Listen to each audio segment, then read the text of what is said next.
The 7th of September, Rabbi Levitt, Strive for Truth, Rosh Hashana. Oh, very good. Good morning. Good morning, Lou. Good morning, Rabbi. I hope you had a good time yesterday. Yeah, we're still having a good one. Oh, great. Yesterday and today. Baruch Hashem. And tomorrow, Okay. Yeah, but yeah, Baruch Hashem. Okay, so yeah, that's one of the yes, that's one of the advantages of being on Zoom. You can be on Zoom anywhere. that's true. Oh, you're on location now? We're on location. Where are you?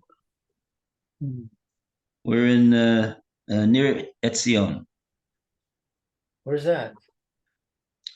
It's near Haifa. Oh, very good. Yeah, and it's beautiful. Okay, It's hot, I bet. what's that? I said, I bet it's hot. Baruch Hashem. Today well, at least we hope it doesn't. If it doesn't get any warmer than it is now, it will be beautiful. But Baruch Hashem. Okay. Okay, and so we're saying this shir, the Refuah Shlema of Eliyahu ben Fegel Perel, Shem Refuah Shlema, Amen. Sochar, Holy Yisrael, Bezrat Hashem. Soll sein gesund stark. Okay, so that's the question that Reb Dessler has over here on this question of 2 days of Rosh Hashanah. How does it work? Bishlema by the other Yom Tovim, it's possible to hear that the Chachamim could be mosif kedusha to a day which is not essentially a day of kedusha, even though it's Chol Hamoed. It does have kedusha intrinsically, mina Torah, and they gave it a din of kedusha d'Rabbanan. Very good, very nice. So you make kiddush, and there's an isra malacha just like there is on Yontif midrabanan. But he says, how do we understand a second day of judgment? We already had the first day of judgment. The judgment was made. That's the point. This is the point right here. The judgment was made. Right? It doesn't take Hashem 2 days to make a judgment. The judgment was made on the first day. So what's the second day all about? It's a day of judgment. It's not a day of judgment. The day of judgment was on the first day. That's that's the sharpening of the question. Okay. So he's going to answer this right now in this piece. Okay. So we're going to start now. And so of course, well, not of course, but there are of course halachic reasons why the Chachamim made a second day, and that's explained in the Gemara that we didn't go into on Rosh Hashanah. That the halachic reason is because look, the other Yomim Tovim, they're all in the middle of the month, and so you could still make a mistake in the fixing of the month, even if you have a bezdin that's declaring the Rosh Chodesh. People out far away, they don't know, so they don't know. But over here in Rosh Hashanah is the fixing of the new year, which comes out at the beginning of the month, the first month of the year, Tishrei. So here, even in Yerushalayim, there was a question about what's going on. So just a second. Again, shalom.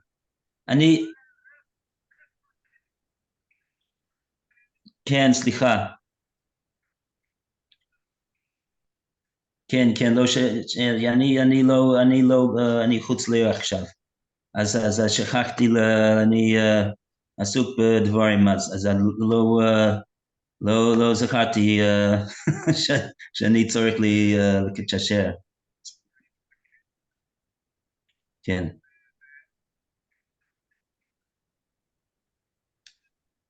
כן, כן. כן, בסדר, אני אסדר את זה, וגם היום אני לא נמצא. כן, אוקיי,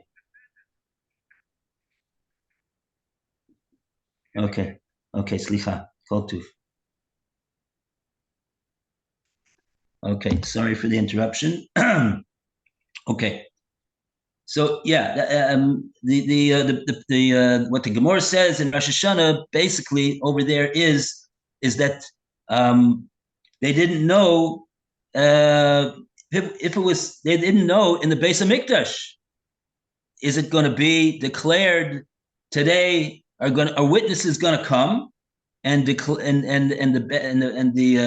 Sanhedrin is going to declare the new Chodesh and therefore the new year, and therefore there's going to be a different type of a offering and a different type of a shear that the Levim are going to sing, etc., etc., etc., and so therefore there was a halachic difficulty. So therefore there's the Chachamim fixed 2 days. Fine. But over here, Rav Dessler's not getting into that. He mentions that in the beginning of the first paragraph. You can go and take a look in the Gemara in Rosh Hashana and see over there. That's the halachic reason.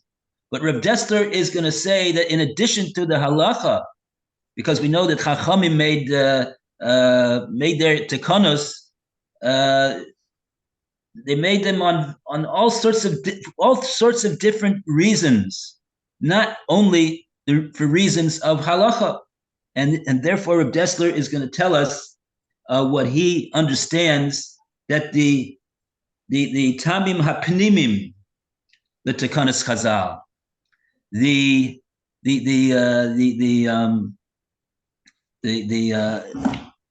not the halachic reason, but we'll call it the Kabbalistic reason, or the bigger picture than simply the halacha of what day is it.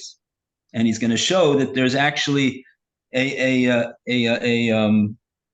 reason according to the mysteries of Torah and the whole world, that what do we got to have 2 days of judgment for? Okay. So without further ado, let's see what he says. Oh, and here we go. The first source that he quotes over here is the Zohar HaKodesh.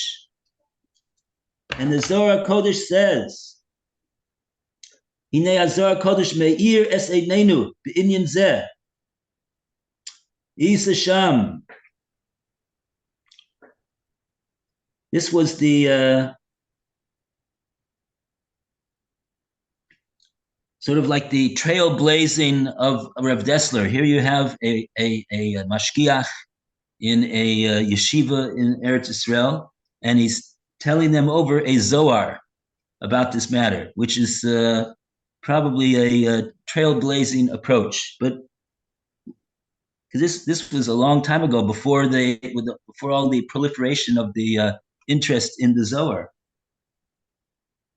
So, in any case, at least in the Olam HaYeshivas, in the yeshiva world. So, this is what the Zohar says. Tanan, u'mishpat amo Yisrael davar yom b'yomo.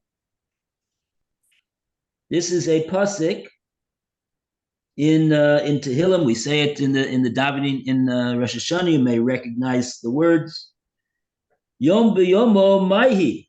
What does this expression mean? Yom b'yomo, the day each day as it goes. Ella, I mean, we know that we have a day of judgment on Rosh Hashanah. What does it mean each day as it goes? Hani Trein Yomim de Rosh Hashanah. Here you have an allusion, a remez to the intrinsic nature of Rosh Hashanah. That there's 2 days of Rosh Hashanah according to the Zohar. Amai Trein Yomin. And why do you have to have 2 days of judgment? Like we said, the judgment was on the first day. So what's the second day all about? Why is it a day of judgment at all? Begin the inun trei b'nei dina de mischabrin kachada. Okay, let's try to translate these Aramaic words of the Zohar on account of the fact that Beitrei Dina, there really are 2 judgments that connect together as one. Dinad Ilah, there is a judgment, an upper judgment. We'll see what that means in a moment. The Iyu Kashya, the Dinat Tita, the Iyu Rafia. There's a judgment, called an upper judgment, a more elevated judgment, if you will, which is kasher. It's a hard one. It's judgment. And then you've got another judgment, the dinah tata, the lower judgment, underneath, on the bottom. The iyu rafya. It's a more soft, a more cushioning, a more right, not so hard and tough. Utravayu mishtachoy. And both of them are found, meaning what? They both of them are taking place, and they both exist. And somehow, in Hashem's ultimate wisdom, they work as one. That's what the Zohar says. Says Rav Dessler. Yes? Yeah, I've got a translation here that the first one is souls and the second one is worlds, literally. Souls and worlds. Okay. Yeah. Not really the translation of the words of the Zohar that I have, but okay. That's got the literal translation. I'm saying the literal. It says dina kashya. Kashya means kasher, means hard. Right. All right. And the dina tato, the iyu rafia. Rafia and kashya, those are the opposites. Hard and soft. Yeah, okay. Higher and lower. Okay. That's another language that it describes. But so far, I haven't seen anything about what did you say? Soul and what? Soul and body? No, soul and worlds. Soul and worlds. That I didn't see at all. Okay, let's see. Let's see what the maybe he's going to mention that now. It could be he's going to mention that right now. Davar Godel. Now that was those are the words of the Zohar so far, and now Rav Dessler's taking over. Davar Godel Lamadnu HaZohar Bazeh. The Zohar is teaching us a great insight and a great teaching. And that is Shagam Devorim Shabo Al Yedei Takonos Chazal. Even things that come as a result of the institution of the sages of Israel, Mishum Sibos Yeduos, based upon known and open reasons, like the Gemara in Rosh Hashanah, right? They had a practical halachic problem of what korban and what song to sing on the day because they didn't know what day it was. Nevertheless, Yesh lehem tam panimi. Not only is the intention of Chazal to take care of that open halachic difficulty, but also to focus on the more inner, intrinsic, hidden, secret matters that in the Alpi Oimek Sisrei Torah, according to the depths of the hidden portions of Torah. V'kein isa sham be'inyan shvorim terua she'anu tokim misveika deshmuos terua. Oh, and now he's saying that we find the same thing not only by the day of Rosh Hashanah itself, why there's two of them, but also why we have different types of blowing of the shofar. Right? We have a tekiah, do. We've got a trua, do. Then we got a shvorim, do. There's three different types. What do you mean? Why do we have three different ones? So Rav Dessler says, also the same idea is true in terms of the different types of different types of sounds that the shofar makes. We, in a halachic sense, there seems to be some type, according to the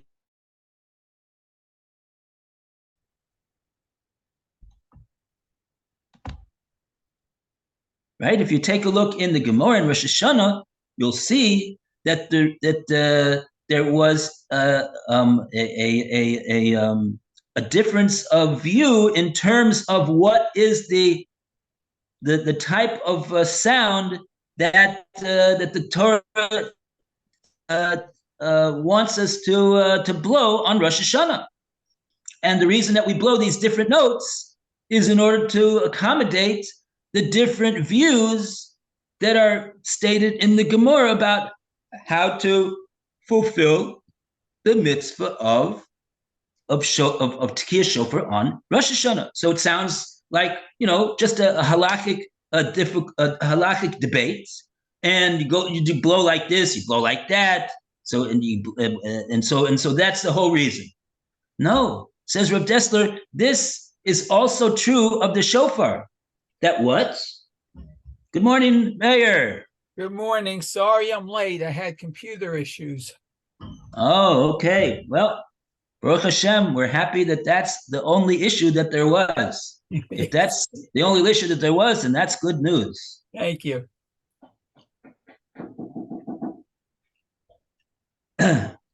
Okay. Oh, now somebody wants to clean the room over here. Just a second. Oh.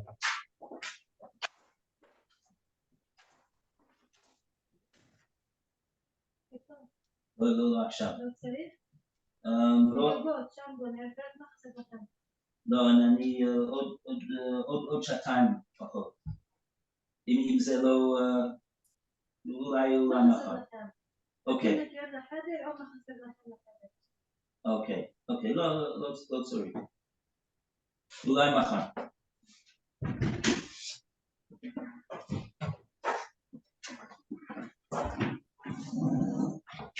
Okay. Okay, so what's the reason for the different notes of the shofar? Kain Isa Sham Inyan Shvarim Trua Shanu Tokim Misveika. We have a note that we do on Rosh Hashanah, which is called Shvarim Trua. Not just a Trua, not just a Shvarim, but a combination. So what is that all about? Either you say that it's the correct note is shvarim, or you say the correct note is trua, but it's not both of them together. Why would you want to do like that? So you'll say, yeah, that was the intention of one of the opinions. That is not the. I do not think that that's the reason. I do not think that's the reason. But at any rate, I think that's why he's choosing this combination to tell us that in regard to this matter, Shanu Tokim Misveika the Shmuais Trua Haksuva b'Torah. The whole idea is, what does the Torah say that you should do on Rosh Hashanah with the shofar? You should make what's called a trua, Yom Trua, Yelechem. It says in the pasuk. So what is a trua? What is that note all about? How do you do it? So there's a debate in the Gemara about that. Shegam l'shneihem yachad tam pnimi. Well, if you want to know, says Reb Dessler, it's true. He says over here that there is a halachic reason why to do both of them together. Mm-hmm. But in terms of the pnimi, the Torah's hanister, the hidden and the inner teachings of the Kabbalah, there is also a reason why we do specifically to combine these two different notes together. Shvorim Trua. Both of them together. The Amar Sham, and it says over there in the Gemara or in the Zohar. No, it must be in the Zohar. Amar Sham, because he brought the Zohar before. It says over there in the Zohar, in this regard, V'aldo lo yode hane bavloi rosa diavova v'ilelusa v'lo yode the travayu histrichichu. Wow. He doesn't on this matter. Hani Bavloi, those Babylonians. I guess he's this is interesting. It seems like the Zohar is referring to the scholars of Babel and saying they don't take into account the raza, the secret inner meanings of Yavava v'Yelulasa, because the Gemara describes the notes. One opinion describes it in Aramaic as divava, and one describes it as Yelulusa. What is a trua? V'lo yodei, and they do not realize the travayu etztrichichu, that both of them are needed together. Mavar sham es tamam, and the Zohar explains the reason for that as well. Now, Rav Dessler is not going to get into that, but he's just showing you that find this same type of a thing by the notes of the shofar as well. There's Kabbalistic implications and secrets of why it is that we blow these two notes together. It's not simply based upon a debate about what the halacha is, what the Torah wants in terms of what is the correct note of trua that you're supposed to do on Rosh Hashanah. Fascinating. The Kisvei Arizal. Now he's bringing from the Arizal. You can't imagine what type of a revolution over here that Rav Dessler was making in the yeshiva world. Here we're talking about the spitz of yeshivas in Panovich and Bnei Brak 70 years ago. And what are they used to hearing? They're used to hearing the Ramban and the Rishonim and the Achronim and the Arizal. Do you know anything that the Arizal has to say about a Gemara? If there's no such thing as Chedushei Arizal on Shas, there is no such thing. So here he's getting up there in front of the whole yeshiva over there, and he's bringing them what it says in the Kisvei Arizal, and they're going, "Wait a second, what's going on over here? Are we listening to a shmooze in the yeshiva? Are we listening to a shir in Kabbalah? And who knows where you would say such thing?" So there's very interesting undertones over here in this what's going on over here. But at any rate, it says in the Arizal, Meva'er divrei hazohar hanal be'inyan shnei yomim shel Rosh Hashanah. So the Arizal also was very much involved in explaining what is the inner Kabbalistic reasons why we have to have 2 days of Rosh Hashanah. Now, I'm just going to point out, it's interesting that, I'm not saying anything against what the Zohar says, or the Arizal, chas v'sholom, but it's just interesting to note that at what point did Klal Yisrael start to have 2 days of Rosh Hashanah? It wasn't from Har Sinai. It wasn't from Har Sinai. When does the Gemara record at what point it was that we have to have 2 days of Rosh Hashanah? When there was a halachic issue that presented itself about the doubt about whether to say this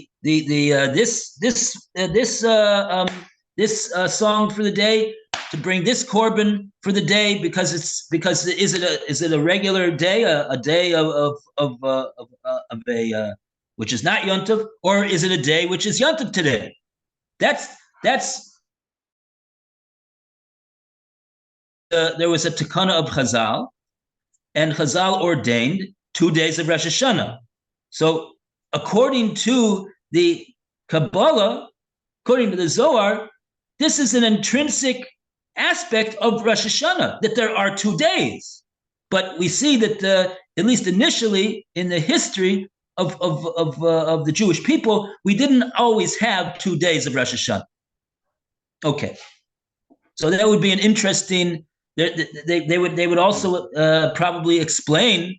There also is a reason why it was that Klal Yisrael did not keep 2 days of Rosh Hashanah initially, and until later on that there was this halakhic reason. Then they started keeping the 2 days of Rosh Hashanah, even though 100% everything that it says in the Zohar is 100% true, and everything that the Rizal says is, of course, Kodesh Kedoshim. Okay. Okay, so now we're going to talk about the hashkacha of HaKadosh Baruch Hu. There's a hashkacha of HaKadosh Baruch Hu, says Reb Dessler, Hinei hadvorim amukim. He says, listen, these matters about hashkachas Hashem are tief innovating. They are dvorim amukim. We're getting into the deep waters. And it's not possible for us to be able to explain them in all of their depth. But this much we could say. Shtei habechinos bedin makbilos hein l'shnei ofanei ha'ashkocha hayaduim. These 2 days of Rosh Hashanah reflect and correspond to and are parallel to two different types of ways that Hashem is the mashkiach in the world. Hashkacha pratis v'hashkacha kalalis. Oh boy. There's such a thing as hashkacha pratis, an individual and personal hashkacha on each and every person, will say. And also there is hashkacha klalis. There's a hashkacha on the klal, on the community, on the nation, on the world. Nevarim kan bekitzer, and we're going to try to explain these 2 types of divine providential things in as follows. In just not going into a arichus over here, right? Every line that Reb Dessler says over here, you could write a book about it. if you want to know the full extent of the implications that he's talking about. But we're not going to do that either. Hashgacha pratis mechavenes hi klape ha'ish ha'omed v'dargas oved Hashem yisborach lishma shehu ba'atzmo b'bechirosoi u'ba'masov megala ba'avodosoi es kvoido yisborach ba'olam. Oh boy. The hashgacha pratis, the individualized hashgacha that we call hashgacha pratis on each and every person. That's what I'm saying. I thought that that's what I always that's what it says on the Bitachon hotline, that there is on every single person. Rav Dessler is saying, I don't know if he's saying any different than that, but he's saying that hashgacha, which we call hashgacha pratis, is directed towards regarding the true tzaddik who is Oved Hashem, serves Hashem, and his whole perspective and his whole intention and his whole desire in the world is do nothing more than this. Wow. Now, I hope that that's true of every single Jew in the world. Of course, halavai, that should be. Nikris pratis. So why do we call it hashgacha pratis? Why do we call it individualized hashgacha? Mipnei shehi mechavenes klape kol ish v'ish lefi avodaso ha'atzmit. Right? He's not saying that this hashgacha doesn't apply to every person, but it refers to a hashgacha which is according to his, how does he rate, so to speak? You know what? Just one more interruption. I just want to turn on the air conditioner.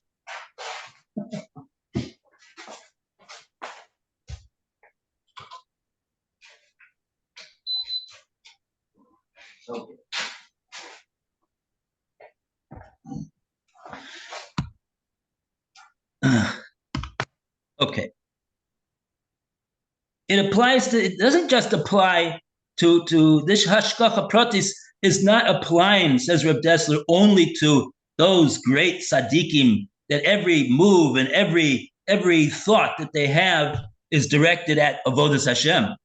But it certainly applies to them, but it applies also to everybody else also. But in terms of where they're holding in that cheshbon. Okay. That's why it's called pratis. It's individual to that individual Jew. And of course, it's in order that he maximize his potential and achieve his tikkun ha'olam, the tikkun of his neshama, the rectification of his soul, that what he needs to do in this world, which is the whole reason why there's olam hazeh, because the neshama, before Hashem sent it down into this world, before Hashem sent the neshama down into this world, it needs to have a tikkun. It's apparently not 100% perfect where it is next to Hashem in the Kisei HaKavod. There's something that it needs to do. And that's why there's an olam hazeh. And so therefore, the specific hashgacha is in terms of what is this Jew doing, and how is it that he's doing according to his what he needs to do over here.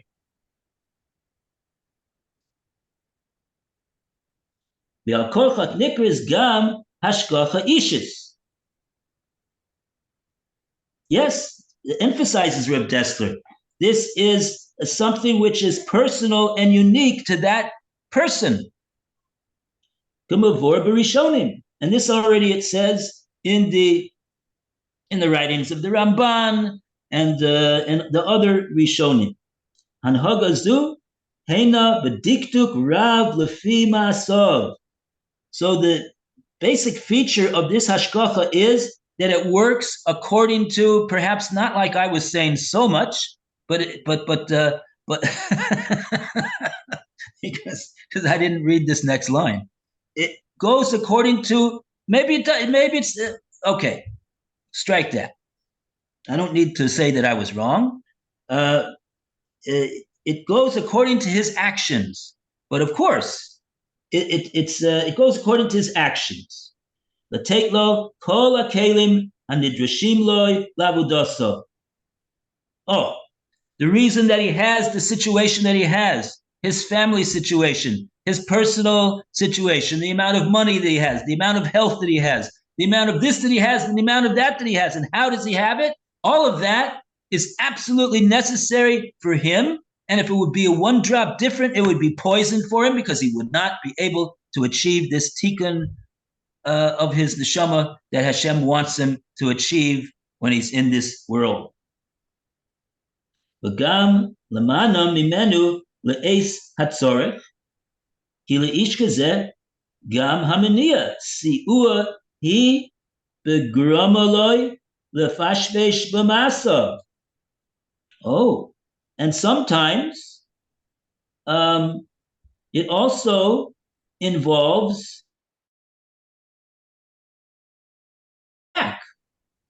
from this siyata d'shmaya to allow the Jew in times where he needs to have this type of approach from Hashem, an opportunity to examine his actions and realize that that Hashem is pushing him in a direction of tshuva to fix himself up, and so therefore Hashem withholds a certain amount of siyata d'shmaya and hashgacha that he realizes that things are in need of introspection. I have to think about what's going on with me. Ve'al zeh nemar HaKadosh Baruch Hu medakdek im chasidav kahut asara. Okay, and this is what it means that HaKadosh Baruch Hu is very, very exacting with his chasidim to a hair's breadth. You know, we just had a Gemara in Nida, and the pasuk in the Gemara brings a pasuk in Eov, and Eov says, Hashem, what's going on over here? Why me? It seems like there was a mistake that was made. Maybe you switched the name and the Malach got it wrong. Of course, you didn't make a mistake, Hashem, but the Malach made a mistake, and he was supposed to go to Oyev, and he was supposed to go to Oyev, and instead he went to Eov. And Hashem tells Eov, my dear fellow, let me tell you something about my hashgacha. Every single hair on the head. How many hairs do you have on your head? A lot. Go ask the scientists. But we all know that there's a lot. Well, some people have more hair than others, but we're not getting into that either. But originally there's a whole lot, and each and every hair has its own guma. It has its, I don't know what the English word is, but it's the place where the hair grows from, the hair is nourished from, and it exists if it has that guma. And if there would be a situation that there would be two hairs that would be coming out from one guma, oy vavoy, says Hashem, then it's going to affect the person's whole constitution. His eyesight is going to be impaired. What it says in the Gemara in Nida, Nun Beis. And so Hashem says to Eov, and if and therefore, don't worry, Eov. I make sure that every single guma that's coming out only has one hair from it, and I don't make any mistakes at all. And so you can rest assured there's no mistake over here either with you. The Malach didn't send what you got to the wrong guy. You're the right guy, Eov. Don't worry. It's all from me, and it's all for your best. Okay, Gemara Nida.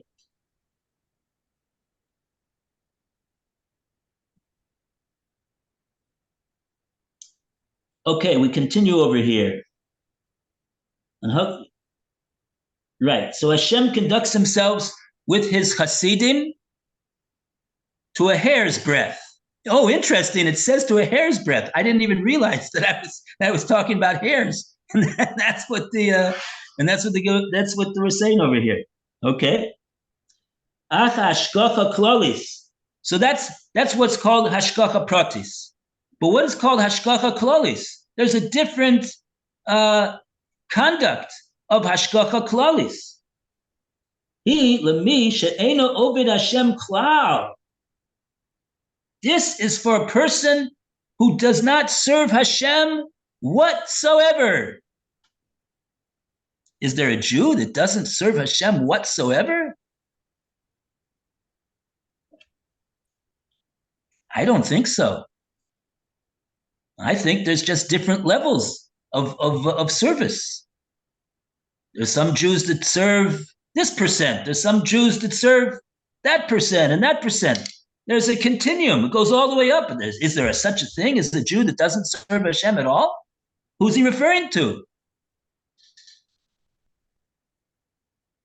Oh, she'ovdo machmas sheyigra b'li hakara penimis. Oh, maybe it means that he doesn't serve Hashem in what he's doing with a hakara pnimis, with a recognition of the inner significance of what it means to serve Hashem and do a mitzvah. He doesn't have any idea what the implications and the ramifications and what it causes in him and in the whole entire universe as a result of one act of avodas Hashem. Ulachem. And so therefore that's in the eyes of the Zohar, that's called not serving Hashem.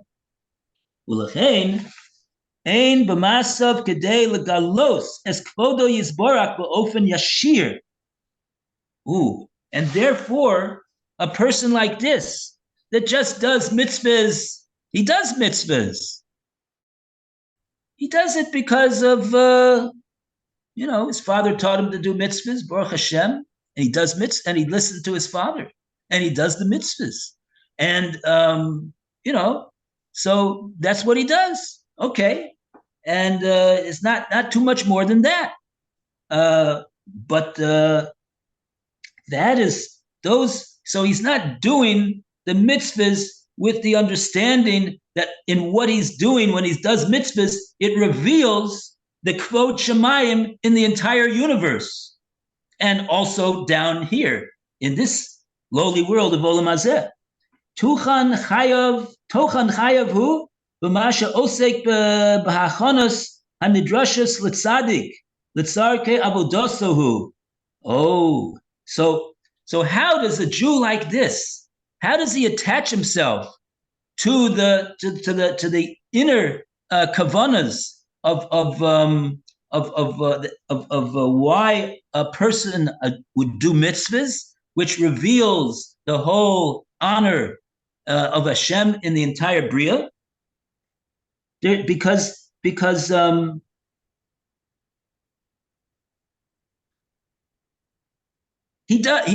So let's hear what the Rav Dessler says. Hainu shetakliso helios kli l'tzadik klamiti l'takin es ha'olam shebo os l'tzadik es avodaso.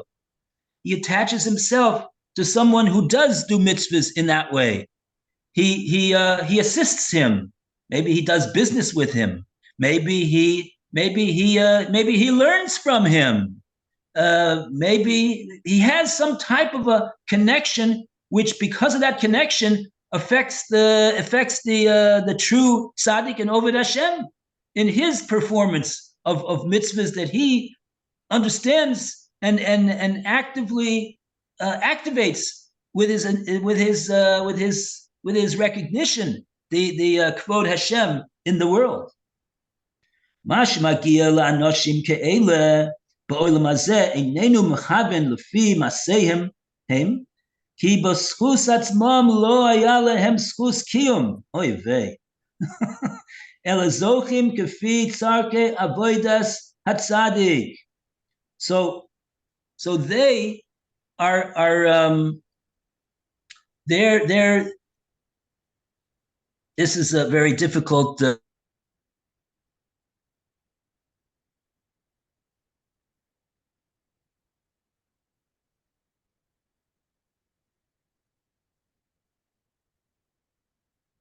He's frozen.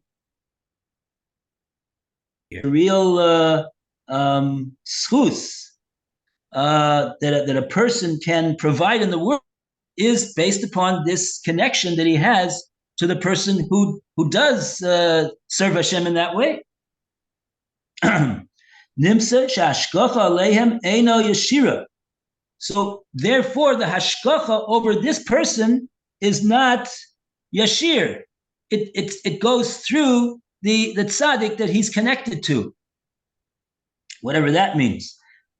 V'zu nikris hashkacha klalis. That is what we call an overall, a general type of hashkacha. Ki yitachem shetzorich hatzadik yidrosh shinosen chelik shaveh laharbe b'nei adam limrot shinuyeyem hapratim b'masim. Gezeu chelkam shel kol umos ha'olam.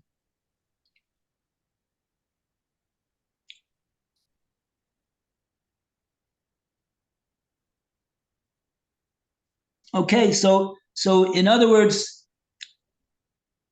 and this is also in other words, this is also true in a world sense, that the nations of the world, what is is there hashkacha on the nations of the world? There's hashkacha on the nations of the world. How does it work? It works through their somehow the way what they do is connected through. They're connected also in a much more distant sense to the true Oved Hashem who serves Hashem with the intention of revealing the honor of Hashem in the world.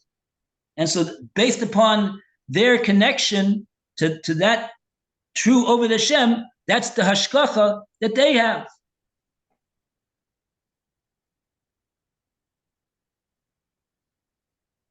V'gam shel osam me Yisrael, hasamim ikir askam b'inyonei kiyum ha'olam hazeh. And also, in regard to the Jews, the Jewish people, who among them, they're members of the Jewish people, and but they place their main emphasis in their lives in this world on matters that affect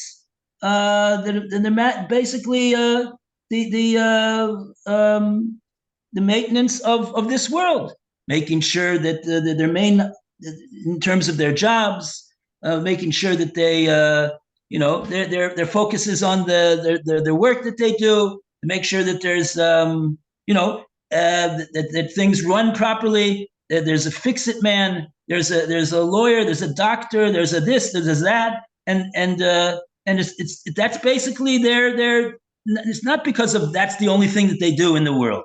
There could be a true servant of Hashem who's also a doctor, but there's also a doctor who's not a true Oved Hashem. But nevertheless, his connection to the true Oved Hashem is not a direct hashkacha on him. It's not as direct. It goes through the true Oved Hashem that he has a connection to.